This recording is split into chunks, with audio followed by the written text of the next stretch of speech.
This week I'm going to show you one of my favourite courses from my tasting menu, focused on the flavours of spruce needles and larch cones. I'm going to take you along with me to the forest where I collect my wild ingredients and then show you how I work with those to create this dessert.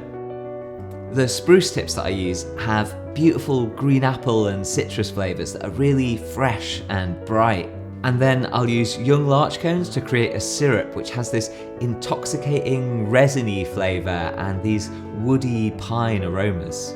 The dish that we're making is one of my favourite courses from the tasting menu, not just because it's delicious, but because the process of making it includes all of my favourite things about cooking. Getting out into nature and feeling tuned into the seasons and getting to work with unique, unusual flavours that I then get to share with my guests. Being out in the forest in the spring or early summer is pure luxury to me, and I created this dish to share that experience and the joy of being in nature with my guests, and also to preserve it for me. So I'm going to show you how I collect and work with our spruce needles and larch cones, and then I'll show you how I make a sorbet and also these little butterflies that I make with the leftover spruce so that nothing goes to waste. Let's start with the spruce tips, and you want to pick these in the spring where you'll be able to see that the new growth at the end of the branches is a slightly different colour to the rest of the spruce. These are tender and can be eaten right off the tree, but I'll be making an infusion out of them which I'll use in a couple of different ways within the dessert. It's pretty clear and easy to see the lighter tips at the end of the spruce and know what you're looking for.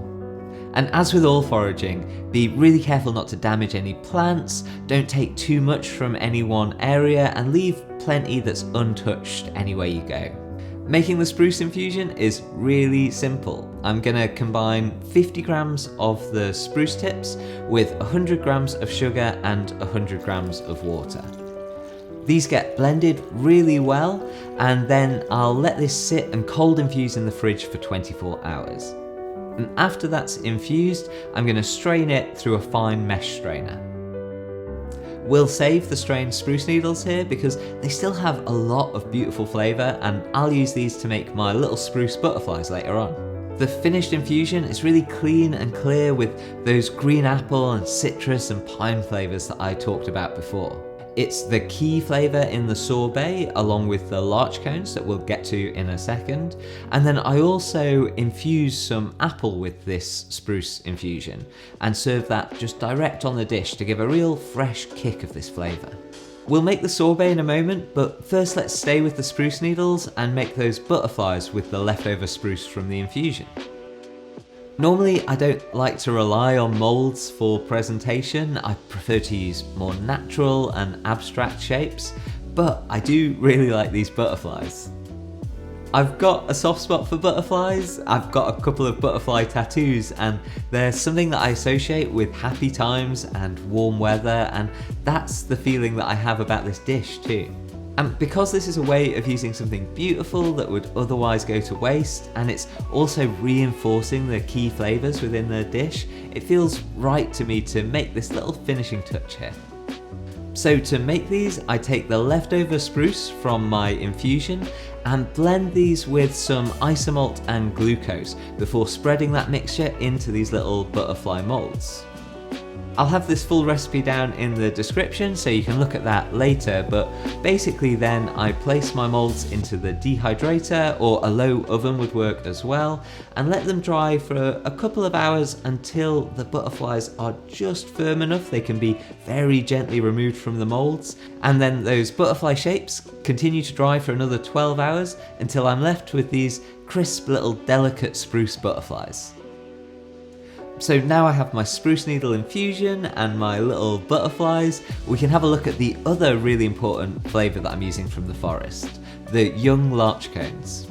These are what give the dish its unique resiny note, which is a flavour that's quite hard to describe, but to me it's like the concentrated aromatics from the pine forest, along with this slightly woody character that balances really nicely against the freshness and vibrancy of the spruce infusion. So I collect my young larch cones, again being really careful not to take too much from any one place, and I generally do this wearing gloves because the young cones are full of sap and resin that will really stick to your hands and everything that you own. Then when I have a nice collection of these, they'll come back to the kitchen with me, and I'm going to cook these in a syrup to extract and preserve their flavour. So for the larch syrup, I just combine equal weights of the larch cones, sugar and water, and very gently simmer this for an hour before straining and cooling the mixture. It really smells absolutely incredible whilst this is cooking. I honestly wish I could have the place smell like this all the time. And then that's it, my larch cone syrup is ready to use. Then for the central element of this dessert, we have the sorbet. And the way that I make my sorbet is a little complex, so I'm going to show you the full process, but I'll also suggest some simpler substitutions if you want to make an easier version of it. As an example of this, to start off, I vacuum distill some of the spruce to use in my sorbet too, and I know that this isn't technology that most people have easy access to. So I make mine by blending the spruce needles with alcohol and then distilling this at low temperature in the rotovap. And I've done a few different videos about using the rotovap, so you can look at that a bit more if you want to learn more about it. But if you just want to make a really simple version of this, you could blend some spruce needles into vodka and let it cold infuse overnight and then strain it. And it isn't going to be as crisp and clean and clear as the distillation, but if you're just making this for yourself, it'll still give you a really beautiful flavour.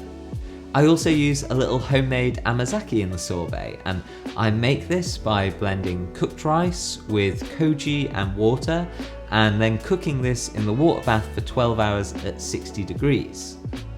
This makes a delicious, complex, sweet amazaki, but again, if you wanted to make a simplified version of this, you could buy a nice high-quality store-bought amazaki to use. I'll give you all the amounts and detail down in the video description, but in short, I combine my spruce infusion, amazaki, the larch syrup, some plain simple syrup, a little soy milk, and some of the spruce distillation. And then I add a little sorbet stabilizer as well, and you want to mix these together really well.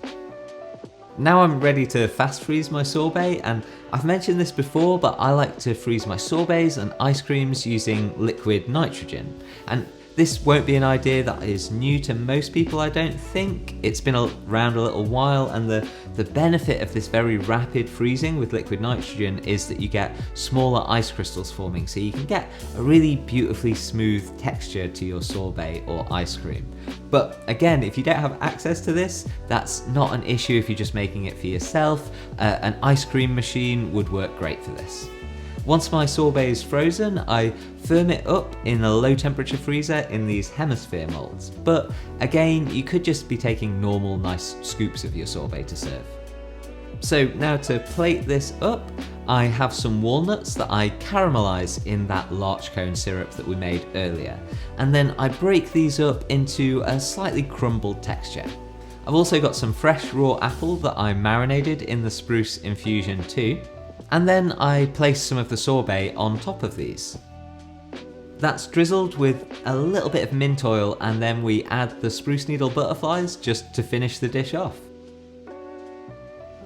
And that's the finished dish as I serve it on my tasting menu.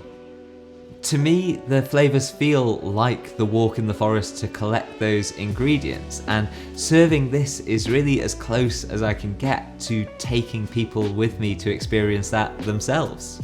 More and more, I only want to serve dishes like this that I feel that deep connection to, and that means that they take longer to work on and there's more of a development process. But then I think when you end up with a dish like this that really captures that feeling and that idea, it's so much more rewarding than just making something new for the sake of it.